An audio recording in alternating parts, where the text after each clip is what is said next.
ರಾಮ ಎನ್ನುವವನೇ ರಾವಣನಿಗೆ ಇಷ್ಟವಾಗಲಿಲ್ಲ, ಕೃಷ್ಣ ಎನ್ನುವವನೇ ಕಂಸನಿಗೆ ಮೆಚ್ಚುಗೆಯಾಗಲಿಲ್ಲ ಎಂದಾದ ಮೇಲೆ ಎಲ್ಲರ ಮೆಚ್ಚುಗೆಗಾಗಿ ಬದುಕುತ್ತೇನೆ ಅಂದರೆ ಅರ್ಥವಿಲ್ಲ. ಈ ಮಾತು ಎಷ್ಟು ನಿಜ ಅಲ್ಲ.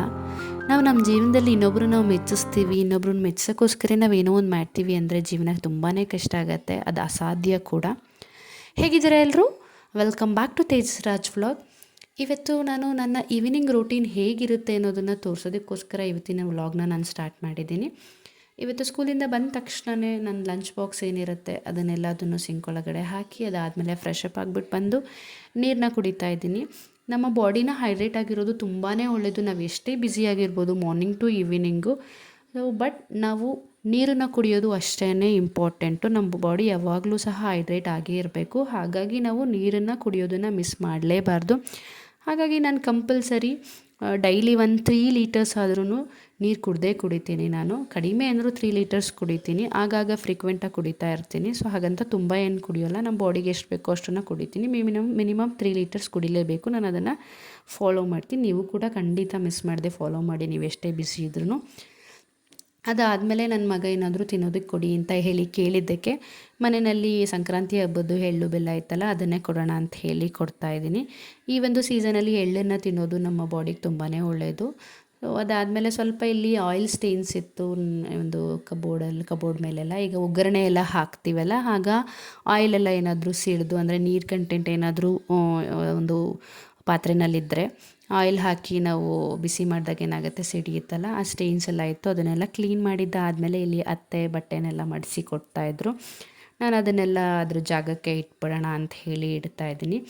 ನಮ್ಮ ಮನೆಯಲ್ಲಂತೂ ನನ್ನ ಮಗ ಎಕ್ಸ್ಪೆಷಲಿ ಅವನ ಕಬೋರ್ಡಲ್ಲಿ ಬಟ್ಟೆನ ಎಷ್ಟೇ ಆರ್ಗನೈಸ್ ಮಾಡಿ ಇಟ್ಟರೂ ಕೂಡ ಇವತ್ತು ಆರ್ಗನೈಸ್ ಮಾಡಿದ್ರೆ ಇನ್ನೊಂದು 2 ಡೇಸ್ ನೋಡೋ ರೀತಿ ಇರುತ್ತೆ. ಅದಾದಮೇಲೆ ಫುಲ್ಲು ಮೆಸ್ಸಿ ಮಾಡಿಬಿಟ್ಟಿರ್ತಾನೆ.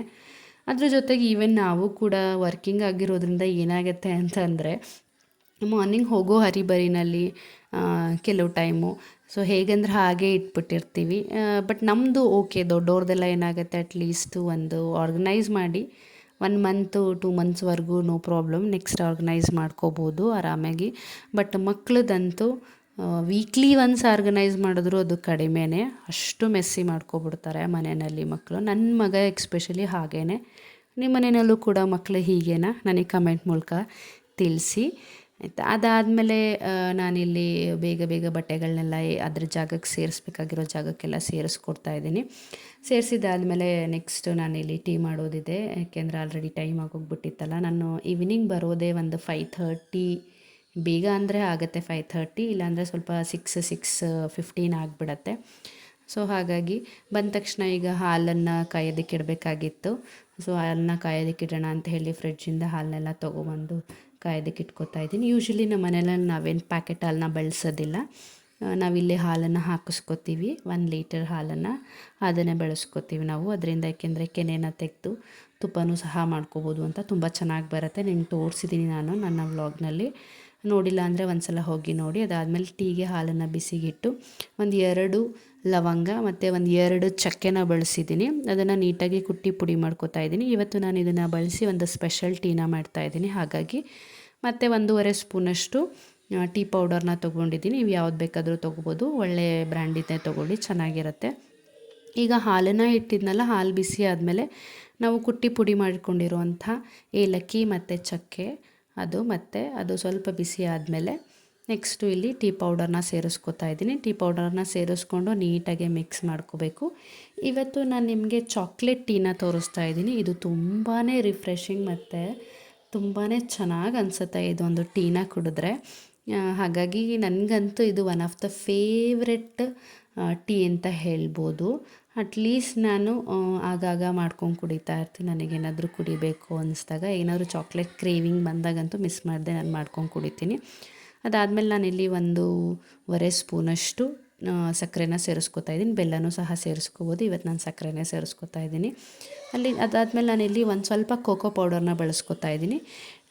ಯಾಕೆಂದರೆ ಚಾಕ್ಲೇಟ್ ಟೀಗೆ ಕಂಪಲ್ಸರಿ ಇದು ಕೊಕೋ ಪೌಡರ್ ಬೇಕು. ಕೊಕೋ ಪೌಡರ್ ಇಲ್ಲ ಅಂದರೆ ನೀವು ಒಂದು ₹5 ಡೈರಿ ಮಿಲ್ಕ್ ಚಾಕ್ಲೇಟ್ ಬರುತ್ತಲ್ಲ ಅದನ್ನು ಸಹ ಸೇರಿಸ್ಕೋಬೋದು. ಅದು ಇದೇ ರೀತಿ ಟೇಸ್ಟ್ ಕೊಡುತ್ತೆ, ತುಂಬಾ ಚೆನ್ನಾಗಿರುತ್ತೆ. ಒಂದು ಸಲ ಟ್ರೈ ಮಾಡಿ ನೋಡಿ, ನಿಮಗೂ ಕೂಡ ಈ ಒಂದು ಟೀ ಫೇವ್ರೇಟ್ ಆಗಿಬಿಡುತ್ತೆ, ಅಷ್ಟು ಚೆನ್ನಾಗಿರುತ್ತೆ. ಒಂದು ಸಲ ಟ್ರೈ ಮಾಡಿ ನೋಡಿ, ಮಿಸ್ ಮಾಡಿದೆ. ಸೊ ನಾನು ಇದನ್ನೆಲ್ಲ ಸ್ಟೇನ್ ಮಾಡಿಕೊಂಡು ಸರ್ವ್ ಮಾಡ್ಕೊತಾ ಇದ್ದೀನಿ. ಜೊತೆಗೆ ಹಸಿ ಕಡಲೆಕಾಯಿ ಇತ್ತು ನಮ್ಮ ಮನೇಲಿ, ಅದನ್ನು ಸಹ ಹುರ್ಕೊಂಡಿದ್ದೀನಿ ಸ್ನ್ಯಾಕ್ಸಿಗೆ. ಇವತ್ತು ನಾನು ಟೀ ಮತ್ತು ಅದ್ರ ಜೊತೆಗೆ ಸ್ನ್ಯಾಕ್ಸ್ ಆಗಿ ಕಡಲೆಕಾಯಿ ಇತ್ತಲ್ಲ ಅದನ್ನು ಹುರ್ಕೊಂಡು ನಾವೆಲ್ಲರೂ ಒಟ್ಟಿಗೆ ತಿನ್ಕೋತಾ ಇದ್ದೀವಿ ಇಲ್ಲಿ. ನನ್ನ ಮಗ ಯೂಶ್ವಲಿ ಬಿಸ್ಕೆಟ್ಸ್ ಅಂದರೆ ತುಂಬಾ ಇಷ್ಟಪಡ್ತಾನೆ. ಈ ಒಂದು ಕಡಲೆಕಾಯಿ ಬೀಜ ಆಗಿರ್ಬೋದು, ಹೆಲ್ದಿಯಾಗಿರೋದು ಇಷ್ಟಪಡಲ್ಲ, ಎಲ್ಲ ಮಕ್ಕಳು ಅದೇ ರೀತಿ. ಅದರಲ್ಲಂತೂ ನನ್ನ ಮಗ ಇನ್ನೂ ಸ್ಪೆಷಲ್ ಕೇಸೇ ಅನ್ಕೋಬೋದು. ತರಕಾರಿ, ಫ್ರೂಟ್ಸು ಇದೆಲ್ಲದಕ್ಕಿಂತ ಬಿಸ್ಕೆಟ್ಸು, ಚಾಕ್ಲೇಟ್ಸೇ ಇಷ್ಟಪಡೋದು ಜಾಸ್ತಿ. ಅದಾದಮೇಲೆ ನನ್ನ ಹಸ್ಬೆಂಡಿಗೆ ಜಿಮ್ಗೆ ಹೋಗಬೇಕಿತ್ತಲ್ಲ, ಹಾಗಾಗಿ ಒಂದು 2 ಮೊಟ್ಟೆನ ಬೆಳೆಸಿ ಆಮ್ಲೆಟ್ನ ಹಾಕ್ಕೊಟ್ಟೆ. ಅದನ್ನು ತಿಂದ್ಕೊಂಡು ಅವರು ಜಿಮ್ಮಿಗೆ ಹೊರಟರು. ಅದಾದಮೇಲೆ ನಾನು ಇಲ್ಲಿ ಕಿಚನಿಗೆ ಬಂದು ರಾತ್ರಿ ಊಟಕ್ಕೆ ರೆಡಿ ಮಾಡ್ಕೊಳ್ಳೋಣ ಅಂತ ಹೇಳಿ ರೆಡಿ ಮಾಡ್ಕೋತಾ ಇದ್ದೀನಿ. ನಾನಿವತ್ತು ರಾತ್ರಿ ಊಟಕ್ಕೆ ಮನೆಯಲ್ಲಿ ಮೊಳಕೆ ಕಾಳಿತ್ತು, ಮೊಳಕೆ ಹುರುಳಿಕಾಳಿತ್ತಲ್ಲ ಅದನ್ನು ಸ್ವಲ್ಪ ಉಳಿದಿತ್ತು. ಅದ್ರ ಜೊತೆಗೆ ಸ್ವಲ್ಪ ಹುರುಳಿಕಾಯಿನ ಸೋಸ್ಕೊಂಡು ಅದೆರಡನ್ನೂ ಬೇಯೋದಕ್ಕಿಟ್ಟಿದ್ದೀನಿ. ಅದಕ್ಕೆ ನಾನು 1 ಟೊಮ್ಯಾಟೊ ಮತ್ತು ಒಂದು 4 ಒಣಮೆಣಸಿನ್ಕಾಯಿನೂ ಸಹ ಸೇರಿಸ್ಕೊಂಡು ಬೇಯೋದಕ್ಕಿಟ್ಕೊಂಡಿದ್ದೀನಿ. ಅದು ಬೆಂದಾದಮೇಲೆ ನಾನಿಲ್ಲಿ ಮುದ್ದೆನ ಮಾಡ್ಕೊಳ್ಳೋದಕ್ಕೆ ಅಂತ ಹೇಳಿ ನೀರನ್ನು ಇಟ್ಟು ಮತ್ತು ಒಂದು ಕಡೆ ರೈಸಿಗೂ ಸಹ ಇಟ್ಕೊಂಡಿದ್ದೀನಿ. ಅದಾದಮೇಲೆ ಈ ಕಡೆ ಅದಾಗುವಷ್ಟರಲ್ಲಿ ನಾನು ಪಾತ್ರೆಗಳನ್ನ ತೊಳ್ಕೊಬಿಡೋಣ ಅಂತ ಹೇಳಿ ಸಹ ತೊಳ್ಕೊತಾ ಇದ್ದೀನಿ. ಯೂಶ್ವಲಿ ನಾವು ಈ ರೀತಿಯಾಗಿ ಒಟ್ಟೊಟ್ಟಿಗೆ ಕೆಲಸಗಳನ್ನ ಮಾಡ್ಕೋತಾ ಇದ್ರಷ್ಟೇ ನಮಗೆ ಕೆಲಸ ಅಷ್ಟು ಹೆವಿ ಅನಿಸಲ್ಲ. ಇಲ್ಲ ಅಂತಂದರೆ ಎಲ್ಲ ಒಟ್ಟಿಗೆ ಮಾಡ್ಕೋತೀನಿ ಅಂದಾಗ ಹೆವಿ ಆಗುತ್ತೆ. ಈಗ ಪಾತ್ರೆಗಳಾಗಿರ್ಬೋದು, ಎಲ್ಲ ಅಡುಗೆ ಎಲ್ಲ ಮುಗ್ದಾದ್ಮೇಲೆ ಒಂದೇ ಸಲ ನಾನು ತೊಳ್ಕೊತೀನಿ ಅಂತ ಹೋದಾಗ ಅಷ್ಟು ಪಾತ್ರೆಗಳನ್ನ ನೋಡಿದಾಗ ಇಷ್ಟೊಂದು ತೊಳಿಬೇಕಪ್ಪ ಅನಿಸ್ಬಿಡತ್ತೆ, ಹೆವಿ ಅನಿಸ್ಬಿಡುತ್ತೆ. ಹಾಗಾಗಿ ಆವಾಗಲೇ ಆ ಕೆಲಸನ ಮುಗಿಸ್ಕೊಂಡ್ರೆ ತುಂಬಾ ಒಳ್ಳೆಯದು.